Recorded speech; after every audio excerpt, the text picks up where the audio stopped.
Bonsoir. Ce soir, c'est Mamie qui raconte la dernière histoire sorcière avec la magique méga fiesta. La nuit tombait. Dans la chaumière, la vieille Morissette Rondelette, changée en bébé, suçait son pouce en rêvant.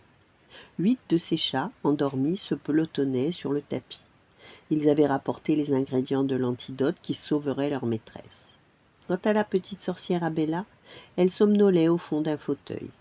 Dans un jour, 1 heure et 1 minute, les invités fêteraient la magique méga fiesta dans la forêt enchantée. Vanina entra sur la pointe des pieds. Elle posa son bouquet de violettes et lança des baisers. Aussitôt, de minuscules grenouilles envolées de sa bouche embrassèrent tout ce qu'elle aimait. « J'épouse Godefroy, murmura-t-elle. Jamais plus je ne vivrai ici. » Elle sortit sans se retourner d'un pas léger, descendit les marches enchantées. La nuit s'en alla, le soleil arriva. Au petit matin, quelqu'un cria « Hop, hop, hop! La fête est pour ce soir! Debout! Appelez le facteur !» Partout, du tapis au fauteuil, on sursauta. « Hier, il n'a pas répondu à nos appels !» miaulèrent les chats. « C'est pourtant grâce aux chansons de Carlos que j'ai pu piéger le prince Childebert !» s'étonna Abella. « J'ai posé une araignée sur le nez de cet odieux petit curieux. Carlos s'est envolé juste après, je crois. » Abella tendit son bras par la fenêtre et claqua des doigts, mais la radio ne vint pas. Morissette brailla tant que des écureuils accoururent. « Le facteur a disparu, » expliqua le chat Gina. « La dernière fois que nous l'avons vu, il était transformé en radio. »« On s'en renseigne pour toi, Gina, » crièrent-ils, en bondissant de branche en branche. 1 heure plus tard, 2 oiseaux huppés, aux plumes bien ordonnées, se posèrent sur la fenêtre. « Chers amis, sifflèrent-ils d'un air distingué, votre radio demeure au château, derrière des barreaux. L'odieux petit curieux l'a mis en cage à notre place. » Abella les remercia et s'envola sous les hurrahs de Morissette et des chats. À peine arrivée, la jeune sorcière entendit la voix éraillée d'une radio fatiguée. Le son s'échappait d'une fenêtre ouverte. Courageusement, Abella entra. Aussitôt, la musique s'arrêta. « Psst, bel enfant, je suis là !» Une cage en or se balançait près du lit où le prince dormait encore. Hélas, en manœuvrant son balai, Abella fit du bruit et le prince Childebert bondit. « Garde, la sorcière emporte ma boîte magique sur son balai, à l'aide !» Ils eurent tout le temps de s'échapper. « Ce pauvre garçon raconte trop de sornettes, » s'amusa Carlos. « Plus personne ne le croit. » Dès son retour, la jeune sorcière posa la cage dorée sur la table de la chaumière. « Morissette, ma biquette Rondelette, » miaula Carlos. « Tu veux une chansonnette ?» La sorcière haussa les épaules. « Ce n'est pas demain que tu sortiras de là, vieil idiot !» Elle se retourna vers Abella. « Toi, prépare mon antidote, et que ça saute !» La jeune sorcière redressa le grand chaudron et alluma un feu pour la potion. Quand l'eau fut bouillante, Abella y jeta tour à tour l'araignée, les violettes, l'écaille de dragon, les larmes, le champignon, la mousse et le diamant à remonter le temps. Elle termina la recette en versant goutte à goutte le concentré de sortilège. C'est alors que la porte d'entrée s'ouvrit, le tourne-potion salua l'assemblée d'un saut périlleux et se jeta dans la préparation.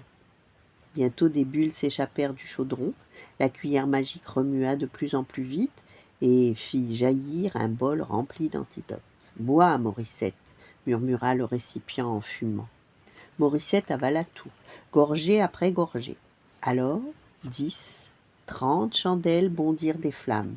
Quand elles furent 60, elles entourèrent la sorcière de lumière. Morissette Rondelette souffla les bougies. « Voilà tes 60 années. » En un clin d'œil, elle redevint la vieille femme qu'elle était. « Ce n'est pas trop tôt, » grogna-t-elle en mettant son chapeau. « Hop, hop, hop, les filles, au boulot. Il faut préparer ma recette ultra secrète pour devenir jeune et belle. » Les 8 minous se mirent en rond, mais cette fois-ci, c'est Colomba qui prit la parole. « D'accord, Morissette, mais souviens-toi, tu nous as promis la liberté. » Morissette rouspéta, grimaça, mais accepta. Tout l'après-midi, le vent balaya les sentiers, les plantes diffusèrent un parfum de fête, les hiboux de la chorale exercèrent leur voix. Enfin, une lune énorme et orangée illumina la clairière enchantée. Baptistine et sa sœur Godeline apparurent sur un balai tandem. Pâquerette se posa avec son aspirateur, tandis que Georgette, Ginette et Muguette atterrissaient en pare-toile d'araignée. L'assemblée des 100 sorcières fut bientôt au complet dans la clairière. Elles chassèrent les curieux, chats, hiboux et araignées, et la fête put commencer. Ce qu'elles se dévoilèrent cette nuit-là, seul l'étang le sait.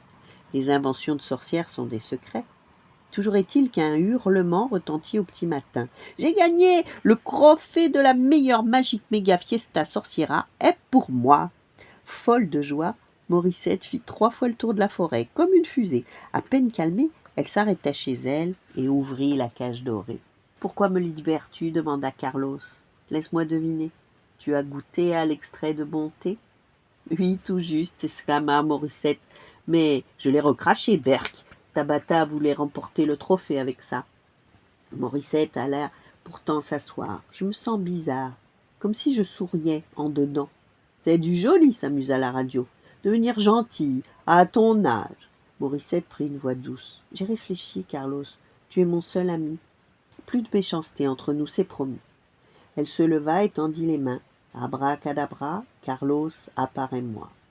Aussitôt, un ogre au regard tendre se dressa. Il posa Morissette sur son bras. « Tu sais, dit-il d'une grosse voix, j'ai adoré être facteur dans la forêt. Tout le monde m'attendait et personne ne me craignait. Je verrai ce que je peux faire, sourit la sorcière. En attendant, s'il te plaît, emmène-moi dans la clairière, je voudrais te présenter. Ce jour-là, grâce à la magie, des sorcières furent rajeunies, des chats décidèrent de leur vie et un ogre trouva des amis. Il découvrit au prix d'un chêne des rollers de 7 lieues et une besace de facteur. Il paraît qu'il en fut enchanté. Enchanté, comme la forêt. Voilà, c'est la fin des 12 histoires de sorcières. Bonne nuit, faites de beaux rêves et à demain.